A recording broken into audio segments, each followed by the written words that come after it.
Hi, this is Fritz Charles from Lagaya. In this video, I'm going to show you how to use sequential thinking. As you can see, we have a tools called sequential thinking.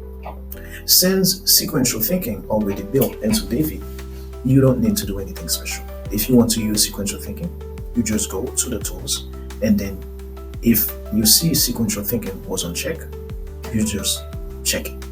So now, for sequential thinking, we give David four type of thinking. The first one is to do deep analysis. The first one is analyze problem. David can analyze any kind of prompt that you give to it. The second one is step-by-step thinking. The third one is pros and cons. And the fourth one is creative work. What we're going to do, we're going to analyze each of them one by one. Let's uncheck these three and let's focus on problem analysis. I'm going to give David a simple prompt. In that prompt, I say I need to analyze a problem. Our email open rate dropped from 35% to 22% last month. Help me figure out what's happened. So let's give that prompt to David and see what David will do. So as you could see, David is using the sequential thinking problem analysis to understand what is going on. So it asks me different questions. If it has something to do with technical issues, content or timing, audience changes. So after David gave me all these answers, I can answer them, and then once I answer them, David will be able to tell me what to do. For example, I can say it has to do with technical issue.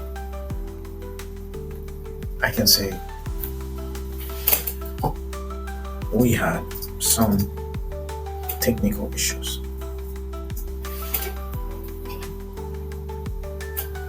And because I said we had some technical issues, you see David is able to tell me some extra things that I could do in order for me to fix the problem. So now let's try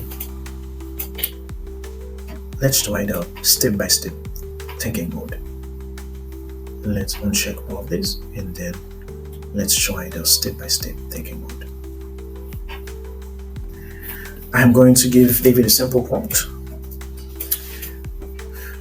I say, help me create a step-by-step plan to onboard a new employee remotely. So let's see what David will say about it.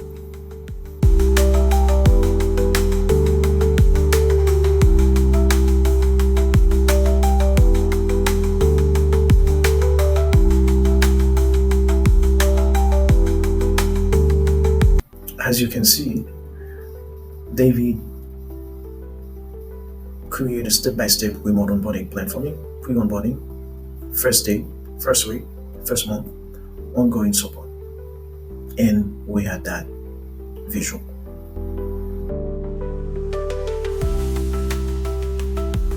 Now, let's use the pro and cons mode. Let's just uncheck these three. And now let's try. I'm going to give another prompt to David and we will see. So now we are using the pros and cons mode. Now let me give David that prompt and see what David will say.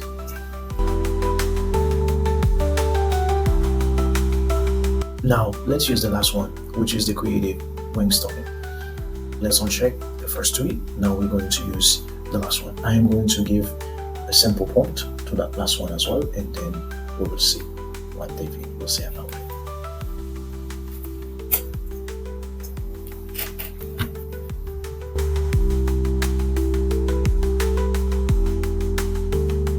So I said, brainstorm creative ways to celebrate our team's project completion virtually, and David gave me 8 creative ways to celebrate my team. So basically, virtual award ceremony, digital escape room, surprise gift delivery, online game night, and all of this.